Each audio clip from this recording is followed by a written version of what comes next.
mengundang saudara-saudara sekalian untuk turut bersama saya masuk dalam perjalanan keseharian untuk pembentukan kerohanian kita, di mana kita akan praktek solitude, silence, stillness, and scripture reading. Dan 1 hari per minggu kita dedicate untuk bersama Tuhan. Dengan itu kita membangun ritme hidup yang baru.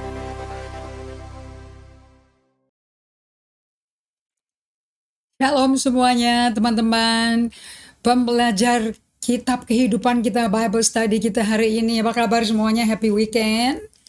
Wow, we are right on the dot, jam 12 siang, right? Apa kabar John Carroll? Senang sekali. Kalian ini menulis bikin saya kasih semangat luar biasa ya. We are here, ready. Dan saya mau sambut kenalan sama Corinthian Vera. Namanya kayak bahasa Inggrisnya Korintus ya. Dari kota mana?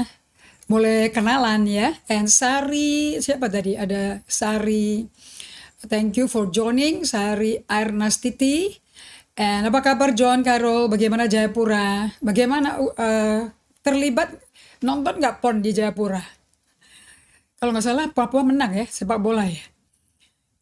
Ibu Joyce Tewal Rimper. Thank you Joyce. Udah bergabung juga. Selamat weekend ya. Salam ke suaminya. And Ibu Rora Kecantikan dari Merauke, Papua. Wow, thank you so much ini bisa bergabung lagi. And Ibu Elizabeth Sukarmi, siap belajar juga. Thank you so much. Saya juga mau ucapkan terima kasih semua jemaat GGN terkasih yang sedang melayani sebagai usher online kita. Halo Ibu Esti, apa kabar? And thank you so much untuk joining lagi. Ibu Ratna, selalu rajin belajar. Cynthia Gumilang dari Canada. Well, nice meeting you. Which part of Canada are you? Vancouver? Toronto? Calgary? I have friends from Calgary. The pastors in GBI Calgary.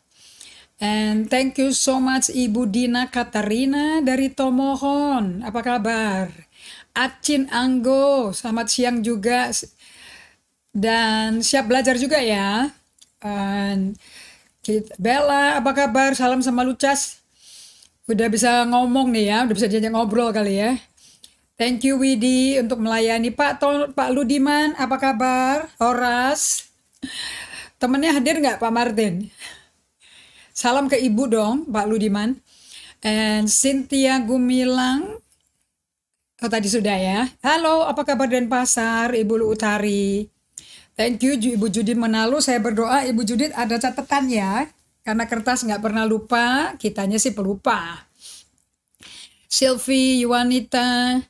Thank you for Ibu Livong, apa kabar? Senang sekali rajin dari hari Kamis kemarin Ibu hadir. Inge, thank you juga. Halo Eko, bisa muncul lagi. Thank you, selamat weekend ya. Salam ke Oli juga. Nathan udah umur berapa Eko? Oke, ajak ya teman-teman juga dari Persekutuan Doa. Maya, Ibu Maya, apa kabar? Pak Wing dan Darren, congratulations dengan baptisan selamnya. Roda Antonio, thank you for joining. Oh, dari Manado, Vera. Saya panggilnya Corinthians apa Vera? Oke, thank you ya. Ini Bible study, Vera. So, Anda butuh Alkitab dan Anda butuh catatan. Oke, karena ini bicara mengenai bagaimana Christian spiritual formation. Sebetulnya semua yang diajarin ini adalah pembentukan kerohanian kita. Dengan kata lain, pemuritan sampai Kristus terbentuk di dalam kita, right? Debbie Kartini Korwa. Debbie, shalom, selamat bergabung dari kota mana Debbie? Dari Jakarta atau kayaknya kalau namanya dari Sulawesi nih. Thank you Dimas for surfing. Wah, si Adanu udah pinter ya, udah berani naik sepeda. Kayaknya si omanya juga perlu naik sepeda yang ada roda kecil 2 di belakang deh. Belajar keseimbangan dulu. And kita ada Yuliana Mose. Salam kenal, terima kasih untuk bergabung di Bible Study. Yuliana dari kota mana? And, oh you are in BC, Cynthia. Okay. And I don't know if you know Pastor Eddie, Pastor Sonny. Okay, and I hope you are learning. I don't know what time it is there in BC now. I really appreciate your attending. Desti Mandrova, Shalom, salam kenal Ibu Desti dari kota mana? Terima kasih untuk bergabung di Bible Study. And we have Dino, apa kabar Dino? Kau udah siap juga belajar ya? And Jody McDonald Meruntu dari Lumajang. Wow, luar biasa. Masih ada, are you your family a McDonald family? Maksudnya American family, tapi tinggal di Lumajang. Salam kenal ya, thank you untuk bergabung. Halo Ibu Triani dari Sorong, apa kabar?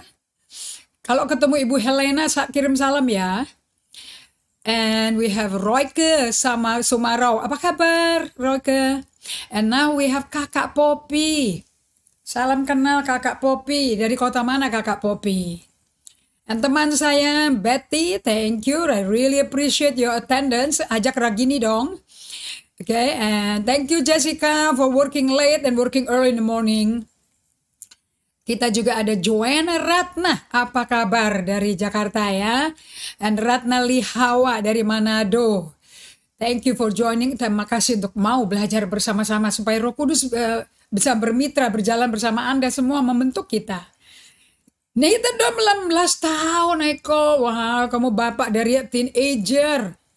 Sebentar lagi 2 tahun lagi tuh ya, young man dia ya. Wow, salam ya sama Nathan sama Oli. And Debbie Kartina Korwa dari Jayapura, salam bergabung lagi. Thank you untuk bergabung kembali. Desti Mandreva dari Nias. Wow, thank you ya. Ini kalian Anda orang kedua nih dari Nias nih. Yohana Ramli, apa kabar? Thank you untuk bergabung kembali. Pak Lazarus Teguh, thank you bergabung kembali. And Pak Ludiman, kabar baik. Istri juga ikut dengar. Wow, pakai speaker ya. Puji Tuhan. Catatan ya, jadi istri bisa nyatet, Pak Ludiman bisa ngerekam gitu ya. Atau bisa photoshoot nanti PowerPoint-nya ya. Thank you Uti, hati-hati loh sampai nyetir kau. And siapa lagi kita di sini? Olivia Sondak Semampau dari Amurang. Thank you Olivia. JJ from Silicon Valley. Wow, salam juga ke Henny ya. Mama ada di sini juga loh Jay. How's your baby doing? Cute banget tuh foto-fotonya. You must be so happy ya. And look at this, ada Kutai Barat. Daniel Setiawan, Real. Sudah ini kalau nggak salah, I think Anda udah beberapa kali hadir ya. Sylvie Yuanita, thank you so much sudah bergabung juga. Ibu Triani. Oh, dari Singapura, Kakak Poppy. Wow, thank you so much for joining. Novin Nainggolan dari Medan, Horas ya, Horas. Oke, kita akan mulai pelajarannya. I really want to cover a lot, so saya butuh catatan Anda. Kalau nggak ketangkep melalui pendengaran, ya melalui tulisan gitu loh, ya. Nanti bisa di-review. And kalau Anda nggak bisa hadir hari ini, Anda tahu kita ada YouTube, kalau nggak salah Senin ya. And you can join us and revise. Kalaupun hari ini kecepatan seandainya, well, Anda review lagi di YouTube-nya itu. Oke, saya sendiri juga suka kok mendengarkan kembali. Mari kita berdoa. Thank you, Father God. Thank you, wonderful Jesus. Thank you, Roh Kudus. Di mana 2-3 orang sehati datang kepadamu atas undanganmu yang tidak pernah nyerah sama kami. Selalu mengundang kami. Selalu ngingetin kami berdoa. Thank you, Lord. Kami berdoa di dalam nama Yesus. Kau ajarkan kami, temani kami, berikan insight, berikan wahyu and understanding. Wahyu yang dapat dimengerti akan memerdekakan kita dari tipu daya setan yang aktif bekerja menipu kami. Tapi kami hari ini melalui pelajaran mengenali jati diri yang otentik, nggak mungkin mempan lagi. Karena kami tahu cara setan itu kerja kayak apa, dan cuman itu aja alatnya. Thank you Lord. Kami percaya semua kemuliaan, kehormatan kami kembalikan bagimu. Dalam nama Yesus Kristus. Amin. Saya berdoa Pak Waluyo juga kalau bergabungnya nanti di YouTube, you can study ya. Dari Soe, look at that. Saya punya keluarga tuh, ponakan saya punya istrinya family, keluarga Tano, oh my God, forgot. Tanoni di Soe. I hope you know them. Kirim salam kalau kenal. Teddy Schultz, thank you. Pak Martin, semangat belajar ya. Oke. Saya mau kembalikan kepada Anda supaya hafal luar kepala. Cara setan mutlak, telak 100%. Mau usia berapa aja rohani Anda. Selalu dia tiap hari kerja untuk menjatuhkan kita. Caranya jatuhin kita tuh simple. Pakai 3 cara untuk bikin kita tidak pakai jati diri yang kita mesti percayai di dalam Kristus. Justru dia mau bikin kita pakai jati diri yang palsu yang kita wariskan tanpa ada pilihan akibat dosanya si Adam, nenek moyang leluhur kita tuh. So Basil Pennington membuat singkatan yang cepat, das gitu ya, nggak repot-repot gitu. That my false self is made up of what I have, my possession, what I do, and what people think of me. Nah, kalau Anda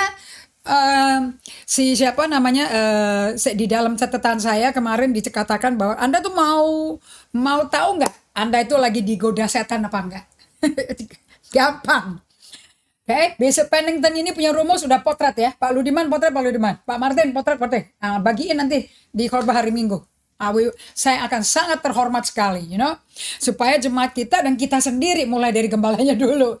Jangan jatuh dalam dosa padahal kita khotbah gitu loh. Jatuh dalam dosanya di mana? Karena apa yang kita fokus kepada apa yang kita punya, apa yang kita bisa raih, kita bisa lakukan, dan apa kata orang. Nanti orang mikir tentang kita gimana. Nah, untuk Anda tahu Anda seperti ini apa tidak, di slide 14 ya. Anda coba berhenti sejenak dan berpikirlah bagaimana Anda mau perkenalkan diri Anda. Nah, nanti kan kalau kan udah pada offline nih ya. Teman-teman saya di Jakarta udah pada offline nih. Walaupun limited tapi udah offline. Nah, mereka kan mau ketemu lagi gini sama jemaat. Kita mau perkenalkan diri kita gimana nih? Nah, nanti kan jemaat nanya atau kita nanya ke jemaat dong. Gimana kamu selama pandemi ini? Bagaimana kabarmu? Sehat semua ya? Nggak ada yang sakit ya? Nah, itu Anda mau perkenalkan dirimu kembali selama PSBB, PPKM di mana-mana ini gimana cara ngomongnya?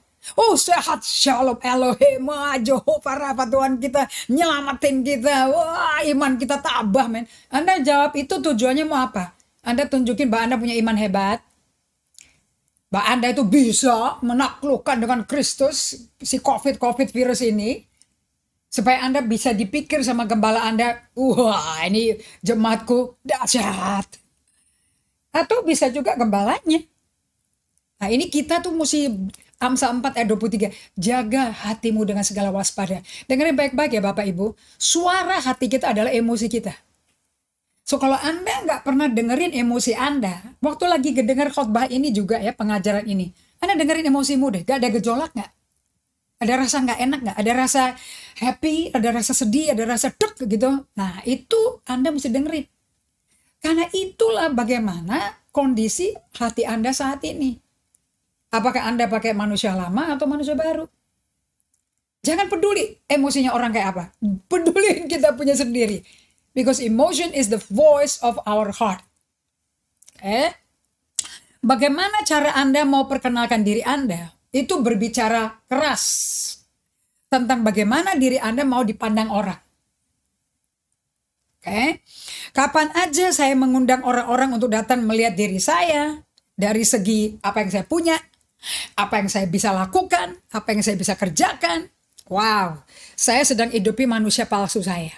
So ini penting sekali. I hope the slide bisa keluar supaya Anda bisa potret. Karena ini, this is how you know Anda kalau ketemu orang itu yang mau ditonjolin apa. Your brokenness, keremukan Anda, which is what God wants. Atau your strength, kehebatan Anda. Nah kalau Anda fokusnya ke aku bisa lakukan, aku punya iman, hati-hati ya, sekalipun rohani, itu bisa berbicara tentang manusia lama Anda. Dan kita belajar di Matius 4, Markus 4, Lukas 4, bagaimana Yesus itu dicobai di padang gurun dengan 3 pertanyaan, semuanya isinya apa? Coba lakukan ini, coba lakukan ini, coba tunjukkan kamu punya kuasa, tunjukkan kamu Mesias, buktikan kamu punya otoritas. Wah, semuanya dilakukannya, Yesus gak mempan digituin. Bagaimana 30 tahun dipenuhi sama hadirat Allah Bapa? 30 tahun dia kan kecil. Kerajaan surga itu kalau kerja itu dari benih kecil. Jadi Yesus itu kalau Anda mau terkenal di promosi Tuhan, itu selalu mulai dari pekerjaan hina, status yang gak kelihatan. Bahkan orang gak tahu Anda hadir. Ya, gak dirayakan katanya. Nah tapi memang mulainya dari situ. Coba lihat Yusuf. Mulainya dari lubang sumur. Padahal anak kesayangan bapaknya. Right? So kalau Yesus udah dicoba-coba terus sama setan, supaya pakai jati diri palsu dia. Nggak bisa, karena memang nggak ada juga. Oke, tapi ada sih, karena kan dia pakai badan yang dari telurnya si Maria. Cuman rasionya antara manusia daging dan manusia rohnya, wah manusia dagingnya kecil. Manusia rohnya besar, 30 tahun diinjeksi hadirat Tuhan, kan tiap hari dia sama bapaknya. Jadi perhatikan baik-baik ya, Anda jangan sampai nolak identitasmu yang baru dalam Kristus, nanti Anda gampang sekali kepleset, driftingnya tuh gampang banget deh. Oke? Nah kita mau belajar mengenai manusia lama ini dari slide 26 itu Ignatius de Loyola. Saya mesti ngomong ini sama Anda ya.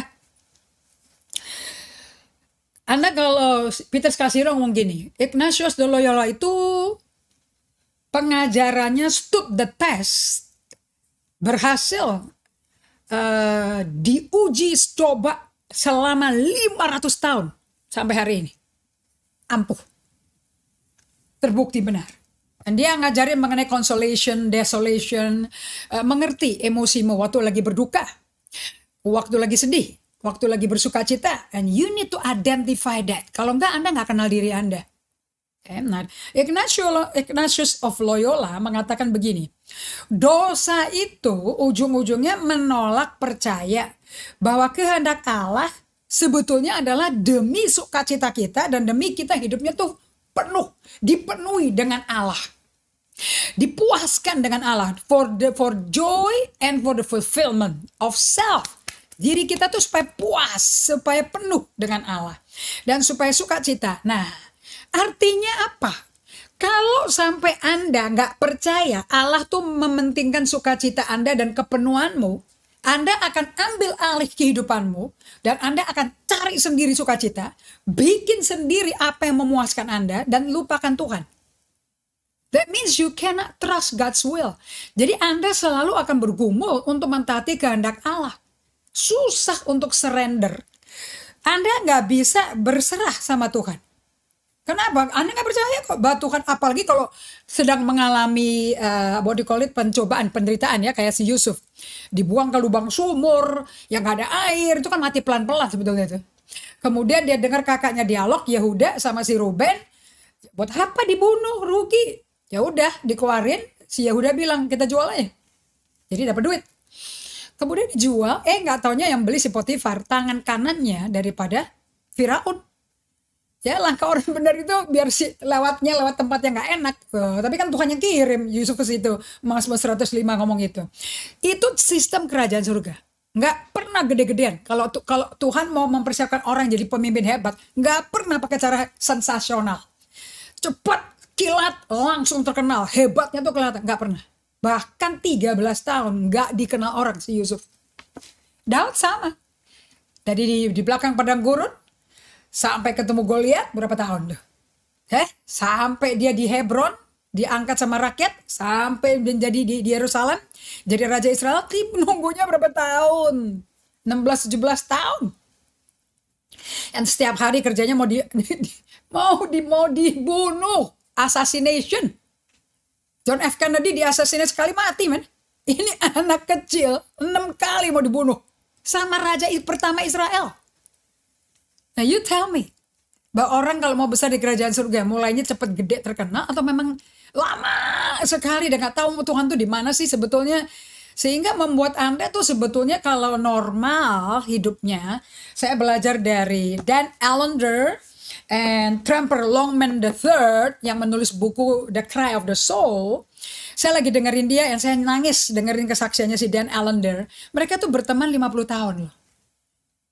Dan Allender ternyata itu ketemunya di sekolah sama satu SMP, Dan Allender SMP, temennya itu SMA. Suatu hari si Dan Allender disuruh nyanyi di kelas dan dia tuh nggak suka. Dia bilang ngapain orang suara jelek disuruh berdiri depan kelas nyanyi, kan wasting of energy. Tapi guru musiknya ngotot. Dan didatengin di mejanya dia, ditarik bajunya sama gurunya, diberdiriin. Wah, Dan Allender rambutnya keriting, kusut dan agak panjang, berdiri digituin. Dia tarik baju gurunya dengan tangan fistnya yang kecil, dia tonjok mukanya gurunya loh. Sejak itu dia bilang, saya tidak diganggu dan dia nggak akan saya ganggu. Jadi nggak pernah disuruh nyanyi lagi. Suatu hari ini dilihat sama seseorang, dan orang itu adalah ternyata Tremper Longman III. Dan didatengin dia bilang, kamu punya sisir nggak? Wah, ngamuk lagi dia. Gak ada orang pernah ganggu-ganggu rambut keriting. Karena zaman itu orang kulit putih kalau keriting kusut itu jadi dibully gitu lah. Sekarang ditanya laginya. Ditarik gitu si Tremper Longman. Terus udah gitu dia mau tonjok loh. Waktu mau ditonjok si Trempernya ketawa ngakak. Terus dia bilang, semua orang yang pernah abuse saya, menyiksa saya, molesting sexually saya, mereka selalu mocking me, ngetawain saya. So pada waktu dia ngomong seperti itu, dia ingat lagi ternyata dia tuh selama ikut Boy Scout pramuka ya. Itu semua pemimpinnya dia menyiksa dia secara seksual. Sejak dia umur 6-7 tahun. Kenapa kok dia defensif terus? Because itu adalah tindakan dia gak mau disakitin lagi. Tapi lucunya si Tremper ketawa sama dia. Tapi ketawanya dia bilang itu lain. Kemudian besoknya datang lagi si Tremper Longman. Kali ini dia bilang, hey, mau gak kamu ke rumahku? Yang anehnya kata Dan Allender berkata, sekarang dia itu Master of Theology, Master of Divinity, dan dia adalah dokter psychology. And then dia berkata seperti ini, kok aneh ya, saya kok bisa ngomong, yes, I'll go with you. Dia bilang, saya ini menutup diri. Kenapa kok kali ini aku terima?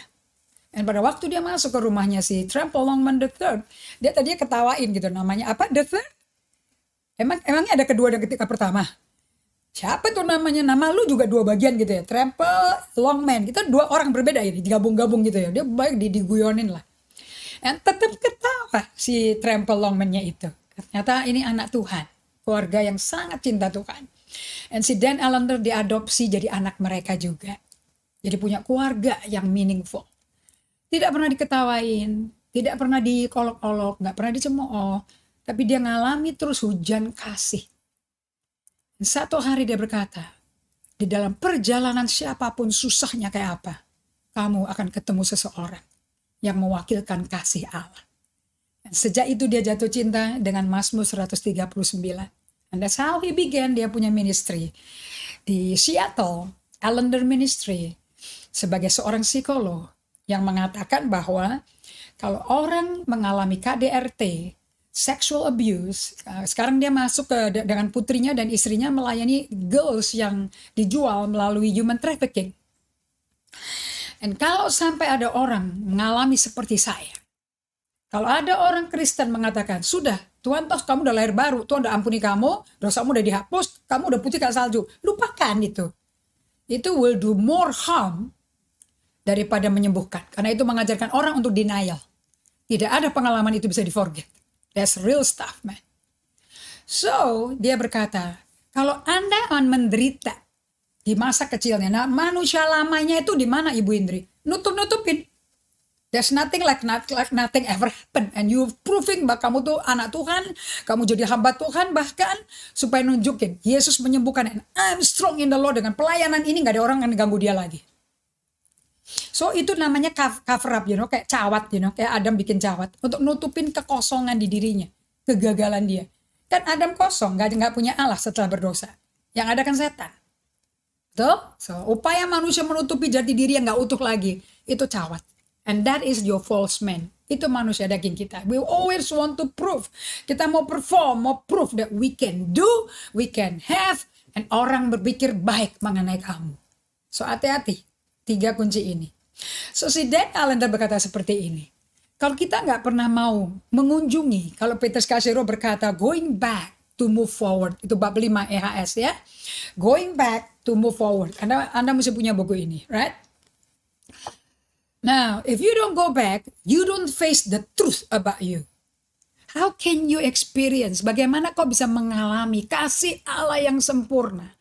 Yang rela dicambuk 39 kali, ditusuk dengan duri di kepalanya, di tengkoraknya. Yang sakit perih dan menderita batinnya karena diludahin, karena dituduh penipu. Segala macam sakit mental, ironis, hati yang hancur, yang dihina-hina, badan yang dihancur, udah gak bentuk kayak manusia lagi, ya saya sudah buat itu. And di kayu salib, di tempat paling tinggi, telanjang menjadi tontonan umum. Anda mau tahu? Dia teriak, Eloi, Eloi lama sabachthani. Bahasa Indonesianya apa? Where are you God? Kau di mana Tuhan? Orang kalau sampai menderita sakit sekali dan bertanya, Tuhan di mana sih? Itu legitimate lah. Harus didengar dan harus keluar. Where are you? Waktu aku dimolestasi. Waktu kemaluanku dimainin orang. Waktu kemaluanku disentuh orang yang gak kenal. Where are you God? Karena tuh takutnya tuh menyelinap masuk berakar tuh gede sekali loh.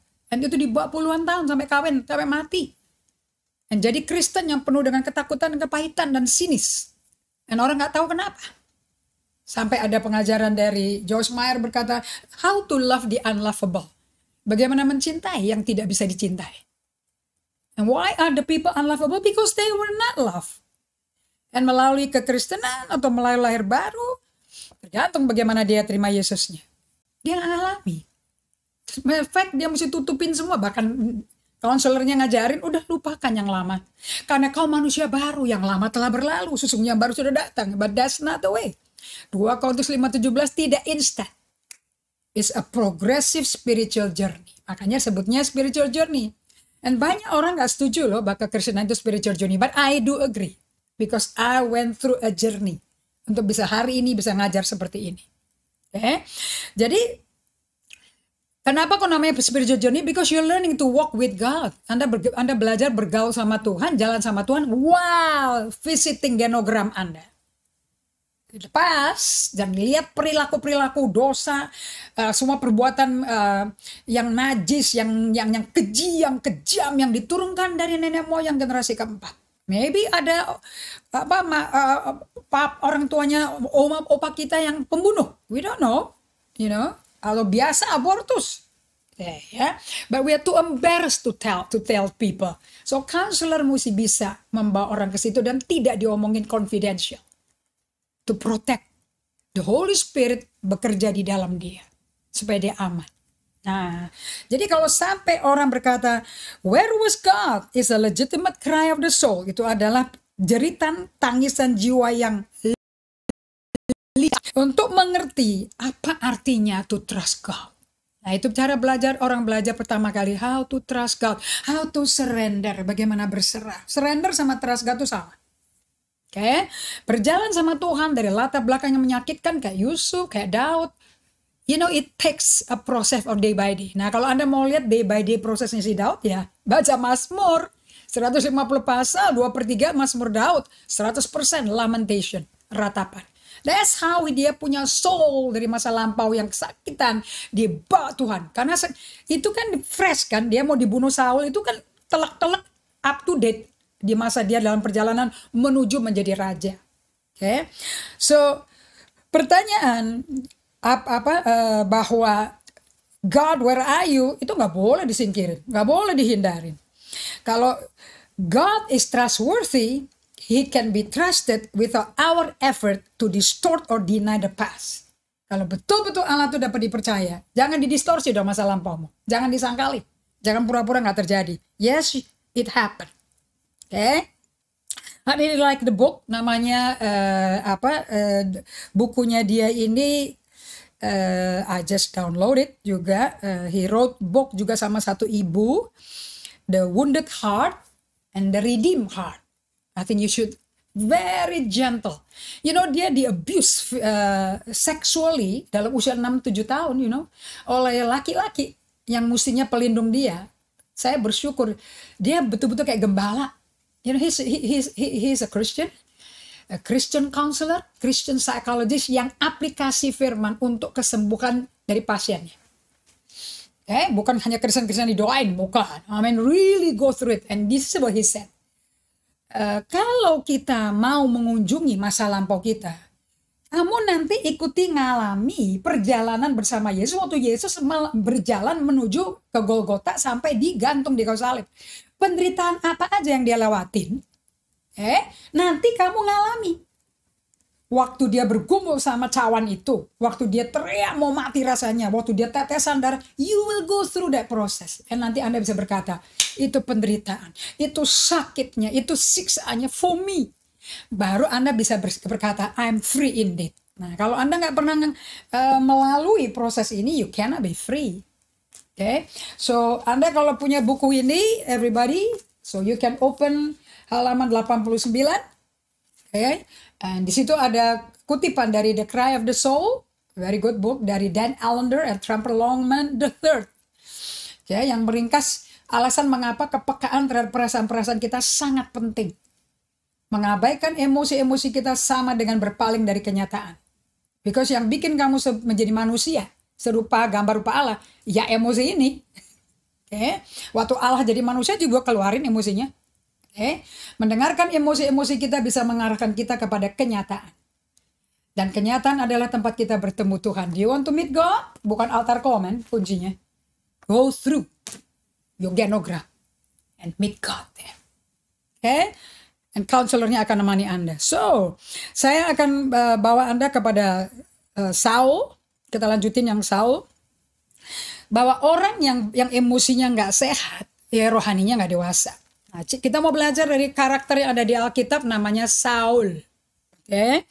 Nah, kalau Anda mau menjadi orang yang jati dirinya sejati, tulen seperti Tuhan kasih, namanya Daud. So, ini pengajaran adalah a journey dari Saul, Kristen Saul, kemudian lepas dari Kristen Saulnya memeluk dan mengembangkan manusia batinnya yang serupa Kristus, yaitu menjadi Kristen Daud. Makanya Amos 5 ayat 9 berkata, atau Amos 9 ayat 5 berkata, dan Kisah Rasul 15 berkata, aku mau pulihkan pondok Daud.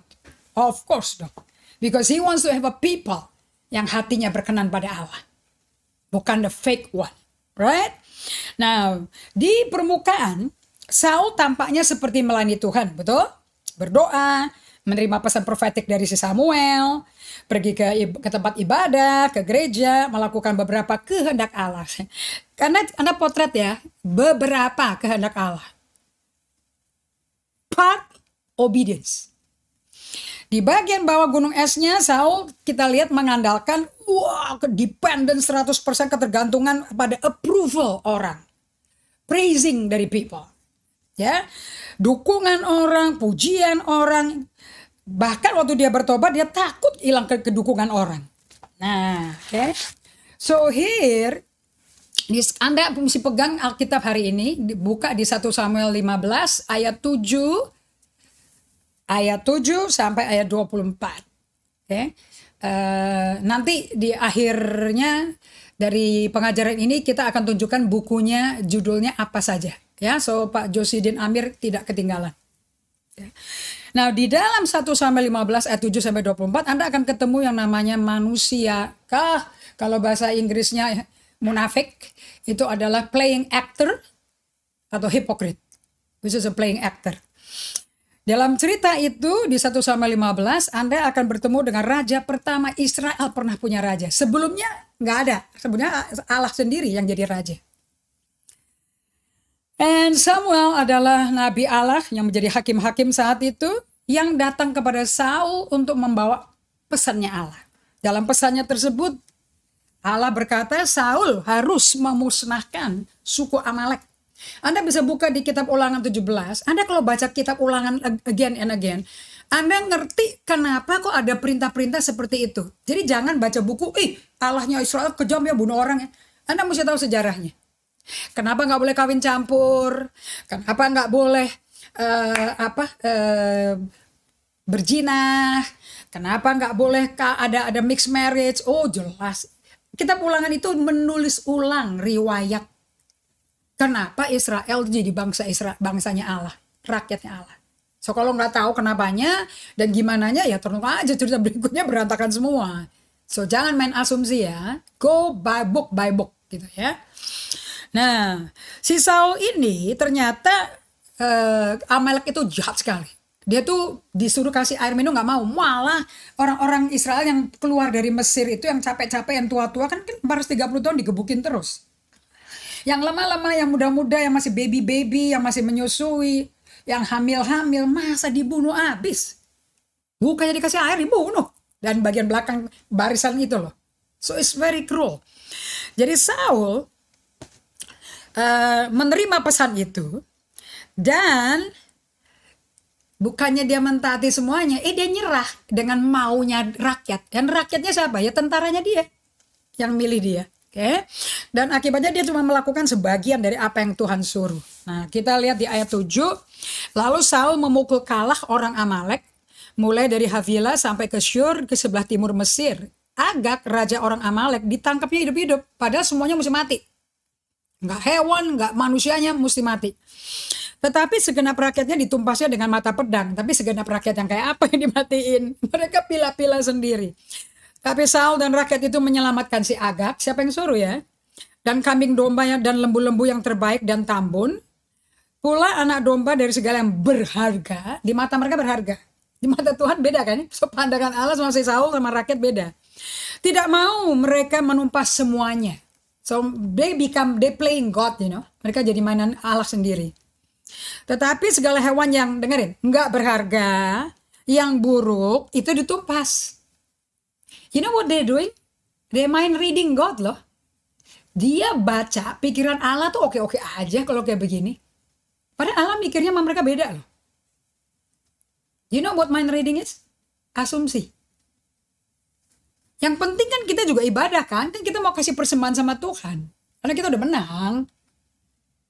Yang nyuruh siapa ya? Boleh memilah-milah yang disimpan mana, yang gak disimpan mana. Who is God here? Saul menjadi Tuhan. Main-mainan. Lalu datanglah firman Tuhan kepada Samuel demikian. Aku nyesel karena aku telah menjadikan Saul raja. Sebab ia telah berbalik daripada aku dan tidak melaksanakan firmanku. Maka sakit hatilah Samuel dan ia berseru-seru kepada Tuhan semalam-malam. So si Saul ini nggak sadar ya sama sekali ya saudara-saudara. Where is it? Am I having... Saul tuh nggak sadar sama sekali. Saya berdoa ini udah baut baru saya. Dia nggak sadar sama sekali. Coba lihat di slide 36 di 1 sampai 15 ayat 11.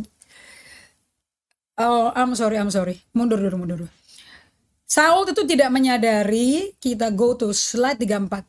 Ketakutan-ketakutan yang ada di dalam dirinya, itu ayat 24 dan ayat 12. Dan berkatalah Saul kepada Samuel, aku telah berdosa setelah kulangkai titah Tuhan ini dan perkataanmu, tapi aku takut kepada rakyat. Anda catat ya kata takut sama rakyat di situ. Iri hati, nggak suka orang lain lebih terkenal daripada dia, itu Saul.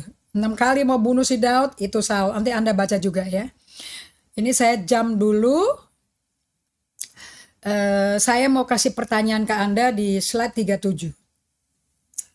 Tadi dari ayat 7 sampai ayat, what was that?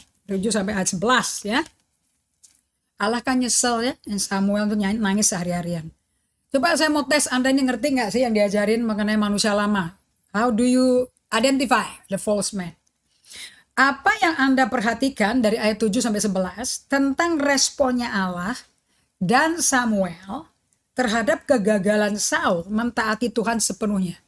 Apa yang Anda perhatikan tentang responnya Allah dan Samuel terhadap kegagalan Saul mentaati Tuhan sepenuhnya? Dari ayat 7 sampai ayat 11. Ini pertanyaan mesti dijawab nih. What do you notice? Allah nyesel kan? Oke, apalagi? Allah marah kan? Allah nyesel bikin dia jadi raja. Kemudian Allah marah kan? Karena tidak ada tidak sepenuhnya firman-Nya dia, perintahnya dia dilaksanakan. Si Saul tuh cuman skimming aja. Asal ujung-ujungnya sama gitu loh.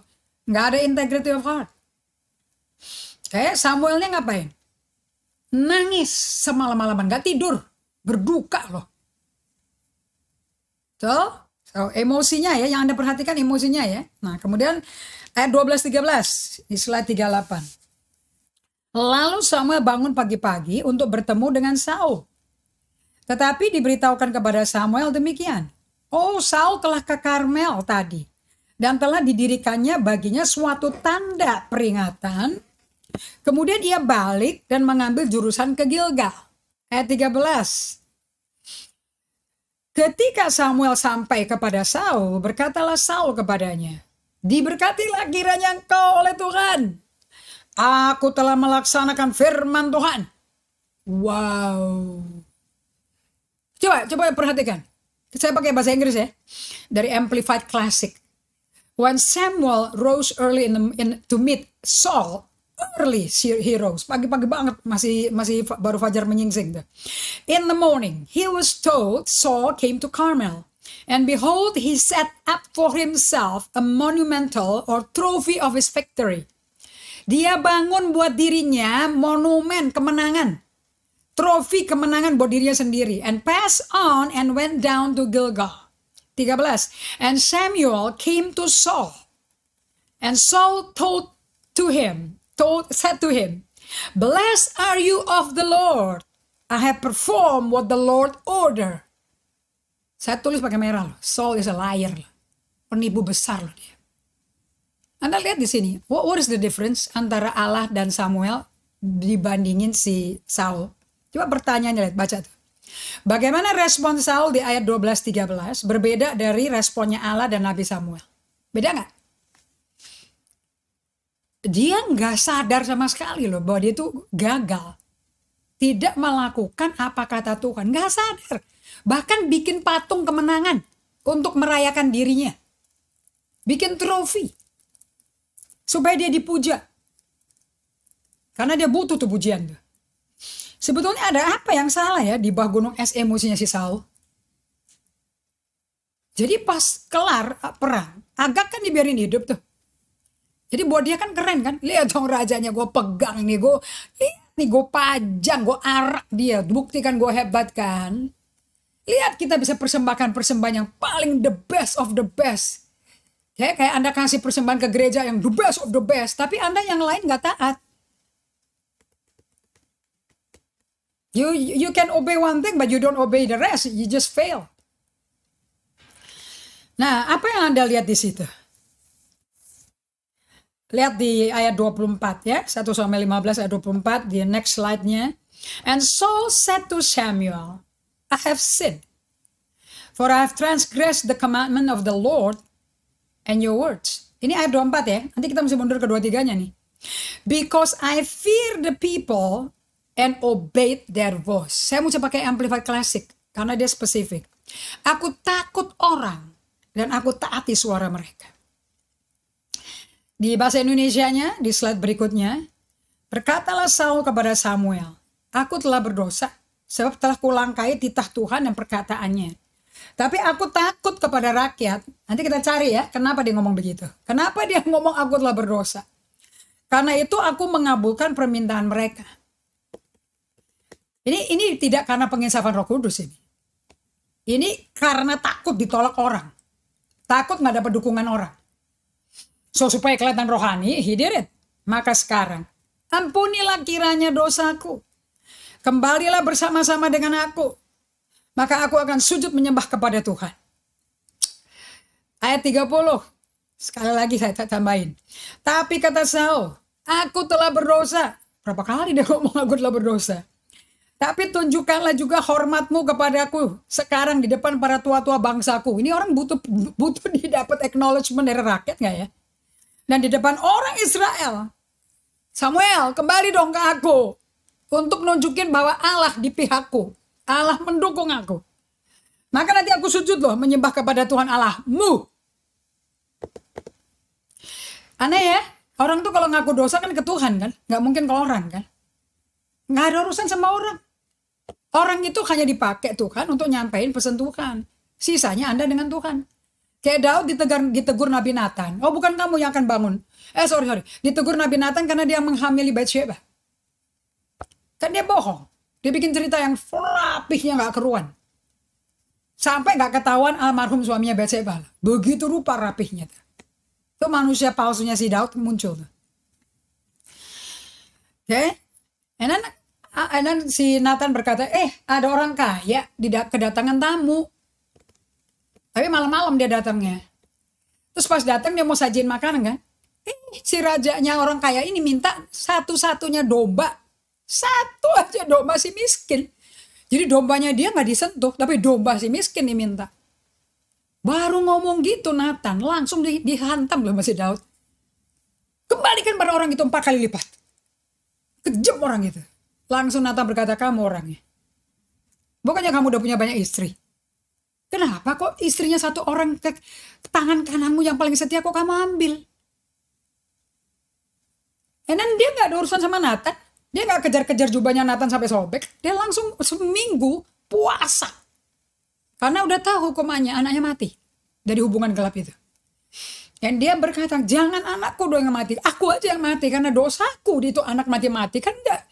So dia nego seminggu. Dia nangis sampai hancur hatinya. Keluarlah Mazmur 51.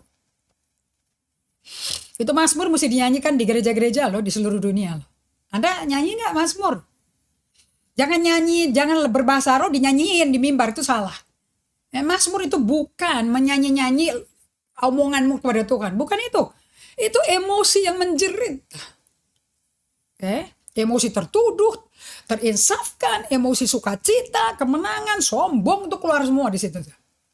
Makanya Anda kalau dengerin Daud di Mazmur sama baca Daud di 1 Samuel 16, 17 semua sampai dia mengalahkan Goliat, sampai dia jadi raja. Jadi 1 Samuel kayaknya hebat banget tuh orang loh. Tapi di Mazmur kayak orang lain. Nah itu hebatnya. Itu cara menemukan jati diri yang dikembangkan. Di mana Anda bisa integrasi emosi manusia lamamu yang rapuh, dibawa ke Tuhan, gandeng dengan iman dan janji Allah.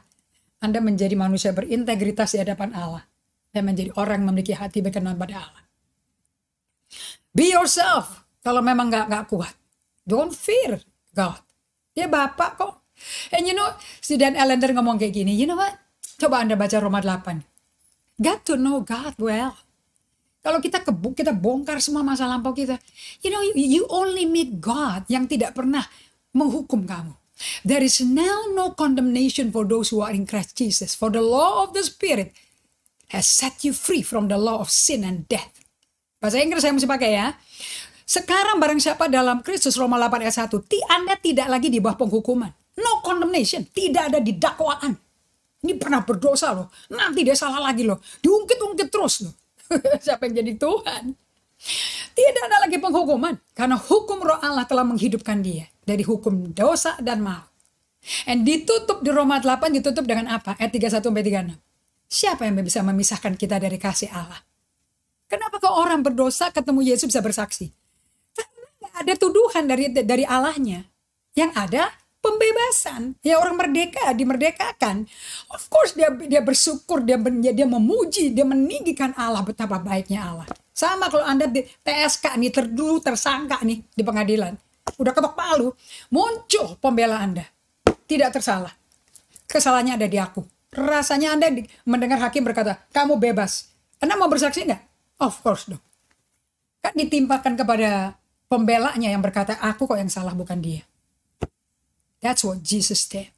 Jadi orang yang mengalami counseling dari wounded heart actually are the liberated, healed saints of God. Yang akan bersaksi kepada dunia. There is healing in the name of Jesus. Ada kesembuhan dalam nama Yesus. But you need to face faktamu kayak apa. Gak bisa lari. So pertanyaan saya kepada Anda. Apa sih yang bekerja di bawah permukaan kehidupannya Saul? Gunung esnya dia tuh. Apa yang bekerja di bawah, bagian bawah gunung esnya si Saul tuh? Itu gunung es emosi loh. Dan si Saul nggak sadar itu. Apa yang dia nggak sadar? Dan saya akan bawa Anda, pertanyaannya Anda itu ya, foto ya. Sekarang saya mau bawa Anda ke slide 34 ya. Ini pertanyaan penting. Because you may not do it. You may not remember too. Ini pertanyaan bos saya. This is from the workbook. Anda kalau belajar EHS dan belum dikatakan lulus kalau udah kelar bukunya. Baru dikatakan lulus if you have the book for the workbook. Where is it? Kalau Anda nggak melakukan workbook ini ya nggak bisa. You need to have this book. Oke? Dan Anda mesti jawab satu persatu. Di mana Saulnya di dalam Anda? Nobody can tell you. Nggak ada yang bisa ngasih tahu Anda. Yang tahu ya cuma Anda.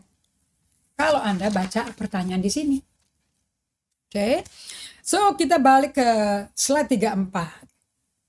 Apa sih yang Saul nggak sadari di bawah gunung esnya? Dia nggak sadari adanya ketakutan-ketakutan dalam dirinya.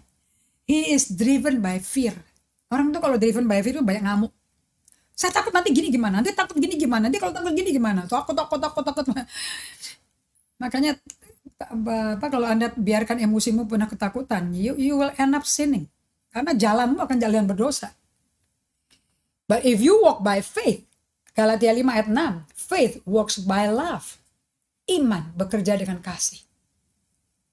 So Anda melihat di sini, Saul nggak menyadari ketakutan-ketakutan dalam dirinya at all. Oke. Di 1 Samuel 15 ayat 24 berkatalah Saul kepada Samuel, aku udah berdosa sebab telah kulangkai titah Tuhan dan perkataanmu. Tapi aku takut sama rakyat. Karena itu aku kabulkan aja permintaan mereka. Daripada ribut ya. Udah deh gue kabulin deh. Toh aku jadi raja. Mereka semua yang sponsor tim suksesku kan. Berikutnya di slide 35. Iri hati.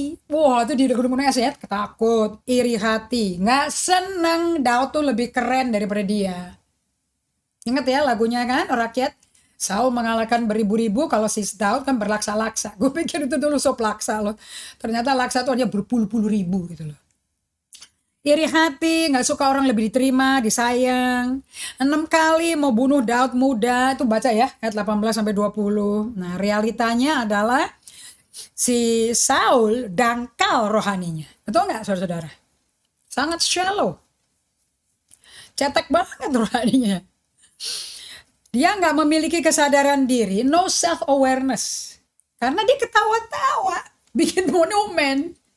Dan berani setor muka berkata, Samuel aku udah kelar dong melaksanakan seluruh perintah Allah. Padahal cuma sebagian. Dia nggak melakukan semuanya, men. Kalau ngomong orang tertipu dan menipu ya kayak gini, Pak. If you can deceive yourself, you can deceive other people. You can make other people believe that you're doing the right thing. Be careful.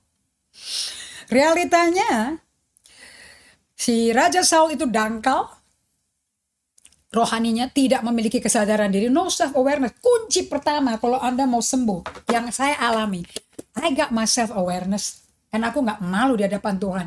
I'm like that. Aku mewarisi dari keluargaku sifat-sifat yang salah, yang menang sendiri, yang ketakutan nanti apa kata orang. I have it all. I have it all. Dan kasih ke Tuhan. Kalau nggak dikasih ke Tuhan, Tuhan nggak ambil loh. Karena dia bukan maling. He's a gentleman. Dan tidak memiliki kesadaran diri akan keburukan kehidupan interiornya. Dia punya interior life is ugly, dirty. Dan tidak pernah beri perhatian ke Allah. Nggak ada hidup kontemplatif. Zero. Faktanya, hidup kita itu di atas permukaan nampak satu hal. Tapi hidup kita yang realitanya tuh ternyata berbeda di bawah permukaan. Biasanya yang muncul di tengah-tengah pencobaan tuh ya justru yang gak kelihatan. Nah, jangan, makanya Peter Scarsero berkata, jangan jadi Kristen tip of the iceberg. Puncak gunungnya aja. Itu palsu tuh. Bisa pupur-pupur tuh. Di 1 Samuel 15 ayat 11 saya mau bagikan ini. regret making Saul king. Jadi Anda lihat di sini ya, Tuhan itu nangis nyesel. Samuel semalam suntuk nangis menggerung-gerung loh. Gara-gara si Saul. And kita sekarang ngelompat kembali ke slide. Where is this? 45. Anda bisa melihat ya. Secara permukaan, si Saul itu mentaati firman nggak? Beres nggak perangnya? Beres kan? Tapi Allah nangis kan? Anda lihat ya, di ayat 11 Allah nangis kan? Tapi sebetulnya dia nggak mentaati firman loh. Kelihatannya melakukan firman. Padahal salah total. Dan menyakiti hati Tuhan. Itu namanya leadership yang skimming. Tapi tidak ada integritasnya. You don't skim through. Untuk Anda bisa sehat emosinya dan rohaninya dewasa, dia 5 stages prosesnya. 5 tahapan. Itu di slide 46 ya. Number 1, you must have self-awareness. Number 2, udah dapat self-awareness gak langsung sembuh. It's a progressive thing. You ponder upon it. Coba Anda pikirin. Number 3, you check what is your value. Coba cek apa value. What is God's value? Nanti ada gap tuh antara value-nya Anda sama God value, nggak ketemu. Karena dari self-aware itu Anda mesti kenalan sama jati diri palsumu. Itu nanti Anda lewati yang namanya the wall. Proses panjang, masalah nggak kelar-kelar, hidup Anda nggak enak, perlakuan orang udah nggak beres, terus udah nggak baik. Anda tuh bertanya, where are you God? Itu legitimate Eloi lama sabachthani. And then dari situ Anda akan mengalami terobosan. Kalau sampai nembus itu tembok, you will start the journey of the inner man. Anda akan mulai perjalanan ketemu manusia baru Anda dalam Kristus. Then you begin to prioritize. And then you own the new first, the new self. Saya mau tutup dengan ini ya, karena udah di ujung acara kita. Di slide 47. Tadi kan ayat 24 dikatakan bahwa aku udah berdosa. Tapi kok nyertai aku dong Samuel, supaya rakyat tetap mendukung aku. Pendeta aja dibayar untuk menunjukkan bahwa dia tuh suci gitu loh. Gambarkan keseriusan daripada Tuhan. Dan gambarkan keseriusan fatalnya manusia palsunya si Saul. Satu negara hancur gara-gara pemimpinnya pakai manusia palsu. Di ayat 23. Kenapa sih kok si Saul itu sampai ngomong 2 kali ya? Ayat 12 sama 24. Aku takut sama Tuhan. Aku dosa terhadap Allah dan perkataanmu. Aku dosa tapi aku takut sama rakyat. Yang kedua ayat 24. Aku minta kau balik sama aku dong supaya aku tetap dihormati rakyat. Dia anggap nyenengin rakyat sama dengan mentaati Tuhan tuh sama loh. Kamu mau kong kali kong dapat dukungan orang atau mau dapat dukungan satu audiens? Di ayat 23, 1 sampai 15 saya mau tutup dengan ini ya. Samuel berkata, sebab pendurhakaan adalah sama seperti dosa bertenung. Dan kedegilan sama seperti menyembah berhala dan terafim. Karena kau telah menolak firman Tuhan. Partial obedience is disobedient, you know. Maka ia menolak engkau sebagai raja. Begitu dia lihat seriusnya tegurannya Samuel.